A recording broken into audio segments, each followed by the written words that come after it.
A man named Dr. Ryland Grace awakens from an induced coma in a hibernation capsule at the beginning of the film. He begins to move around his ship as he attempts to understand what has happened because he is experiencing memory loss. He eventually finds a body, which horrifies and perplexes him. When he comes across an atomic resolution scanning electron microscope, he recognizes it right away, which makes him realize how intelligent he is. He is deep in space in a star system far from Earth, Grace realizes as she peers out his window. The system responds that the journey would take 11 years when he tries to command it to return to Earth. He checks the fuel, but it is extremely low, and he soon notices information on the screen that shows he is 113.8 light years from Earth. Grace begins to regain some of his memories at this point, and it turns out that he was a science teacher back on Earth. Grace tries to sidestep the question when his students ask him about the reports of enigmatic areas that appear to be consuming the sun. When they inquire about the Petroval line, Grace tells them that 2 years prior, a woman by the name of Irina Prova found what is now known as the Petrovaline, a band of infrared light that stretches from the sun to Venus. Scientists discovered tiny points that seem to be slightly dimming the sun after sending a probe. This means that Earth could cool by 5 to 8 degrees Celsius over the next 30 years, which could lead to crop failure, economic collapse, and possibly the starvation of half of humanity without even the need for Thanos. Right now, Grace shaves his beard, has a few snacks, and even has some vodka. He discovers 2 dead bodies in the spacecraft along with their photo albums, which makes him gradually recall his past. A woman named Eva Strad, who turns out to be a member of the Prova task force, pays Grace a visit in a flashback. It turns out that Grace had written years prior that life did not require water. However, he lost his academic job due to this unpopular viewpoint. Eva asks for his assistance in their current mission, claiming that his water theory might be correct because the samples the probe collected from the Provoline survived on the surface of the sun. Grace initially declines to assist, but since he holds a PhD in molecular biology, he eventually agrees to analyze the samples. Later, Grace is brought to a lab where he begins work with Eva while being observed through glass by several world leaders. After using a syringe to prick one of the samples, Grace analyzes them and manages to make the color chain, realizing it is a tiny alien cell made of carbon, hydrogen, and oxygen,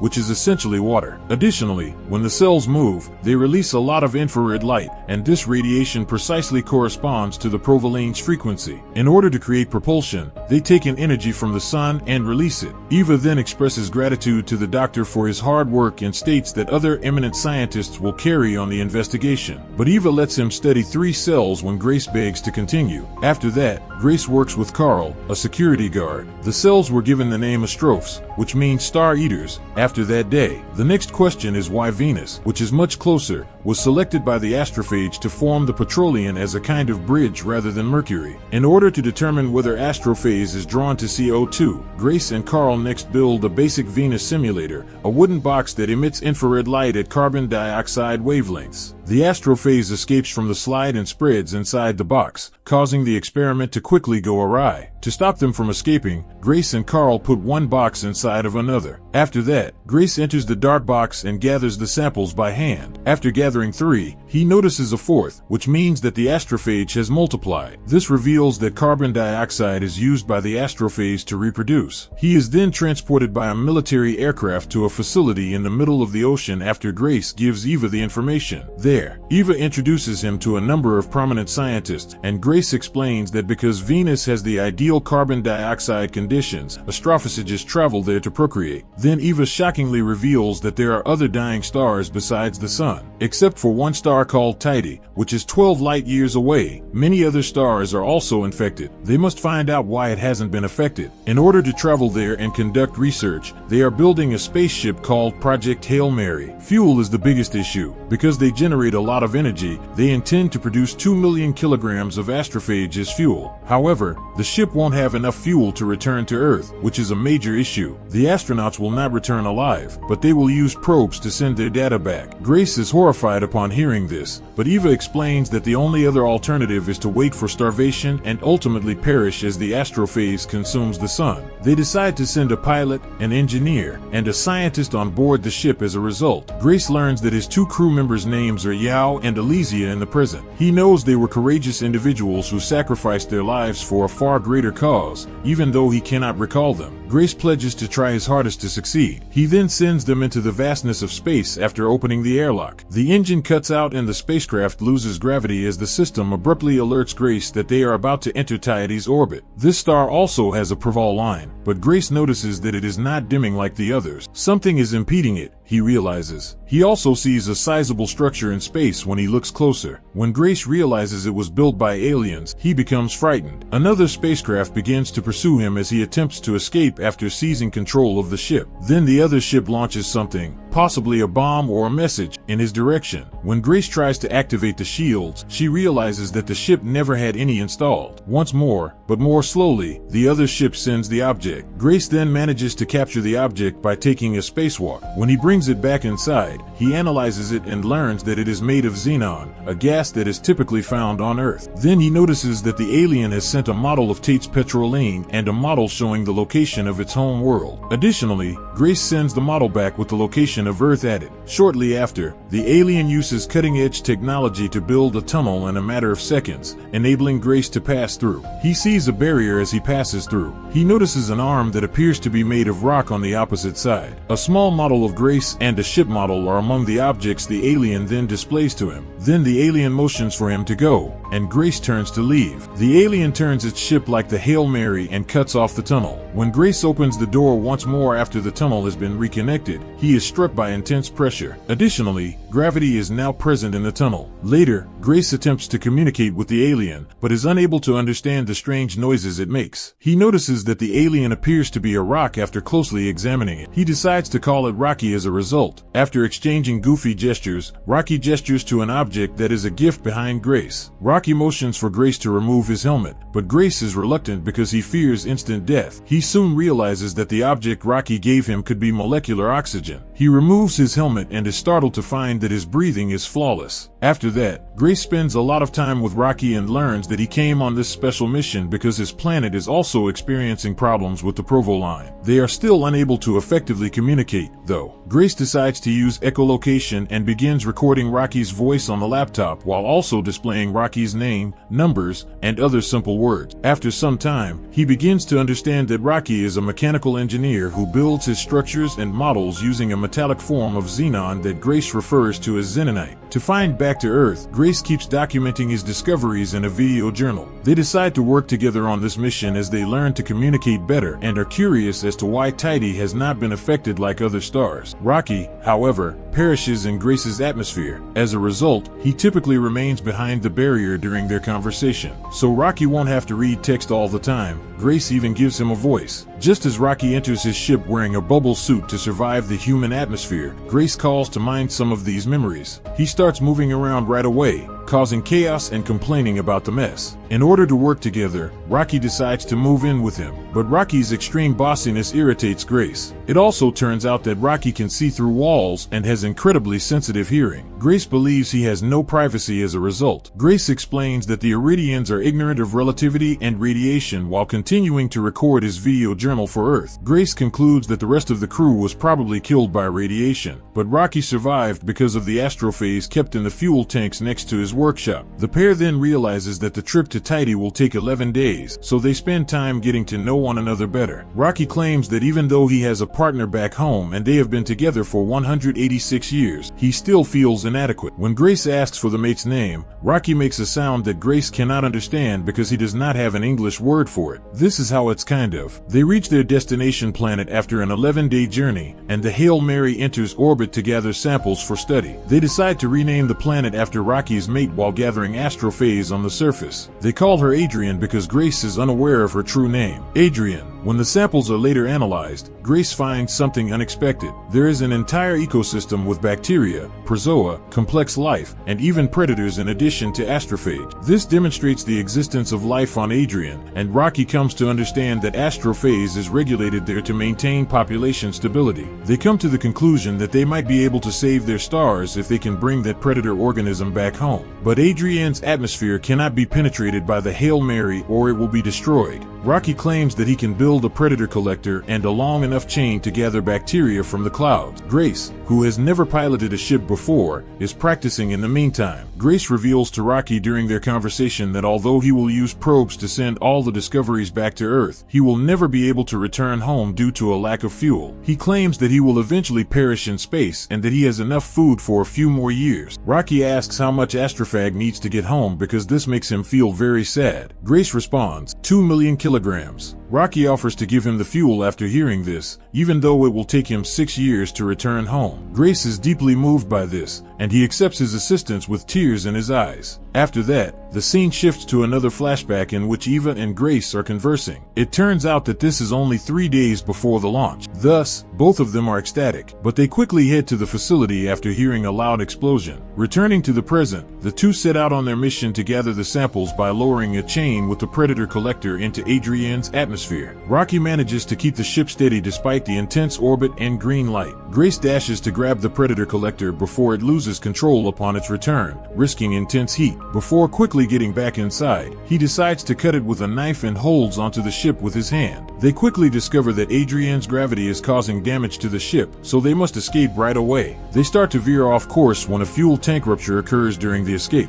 In an attempt to regain control, they separate two tanks, but the force becomes too great and they both start to feel dizzy. Nevertheless, they manage to escape the planet. Before falling asleep, Grace makes one final attempt to steady the ship. Rocky leaves his box after realizing this, risking his life in the process, to complete pulling the lever down. The robotic arm can then give his friend oxygen, so he carries him to the medical area. We learn from another flashback that Du Bois, the lead scientist, died as a result of a fire brought on by a calculation error involving 1 gram of astrophage. As they are out of time, this leaves the team in a precarious situation. The scientist is the most knowledgeable of them, so Eva asks Grace to replace him. Eva reminds Grace that he has no close friends or family, not even a dog here who would miss him. Eva gives him 3 hours to make up his mind after he asks to consider it. Back in the present, Rocky emerges from his bubble suit to save him, and Grace awakens and follows the path of disintegration. Grace finds his friend hurt and unconscious, which leaves him heartbroken, so he looks after him. In addition, he reads Rocky's final message, "Save Earth, save Arid." After that, Grace researches the astrophage predator and names it Tamba. In order to send it back to Earth with instructions, he even finds a way to breed it. It turns out that exposure to nitrogen causes Dawa to perish. Grace uses Rocky's xenon-filled tanks to create a new version that can withstand nitrogen in order to fix this. Rocky finally regains consciousness a few days later, which makes Grace very happy. He then eagerly shares all he has learned with his friend.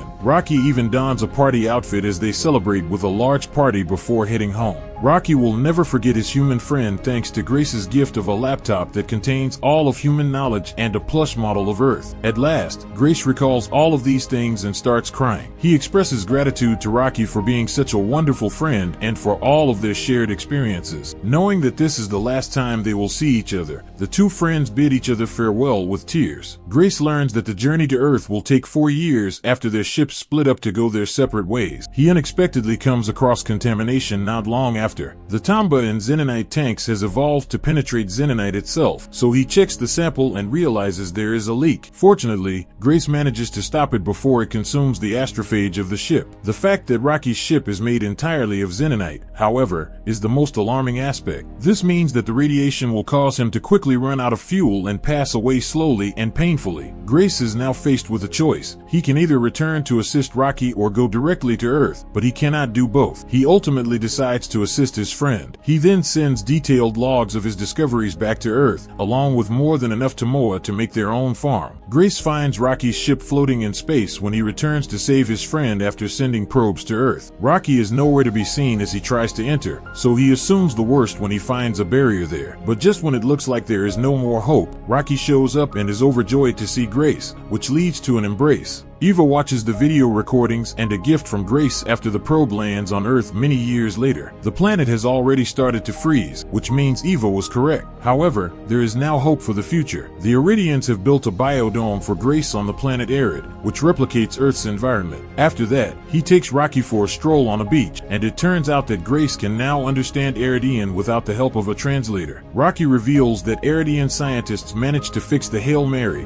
which is now prepared to leave for Earth. Rocky tells him to think about it for a long time when Grace asks if he can. In the last scene, Grace makes the brief journey to a beachside temporary classroom. After that, he instructs his students in relativity. Subscribe to watch more videos like this. Leave a comment about your favorite movie and we will make it next. Thanks for watching.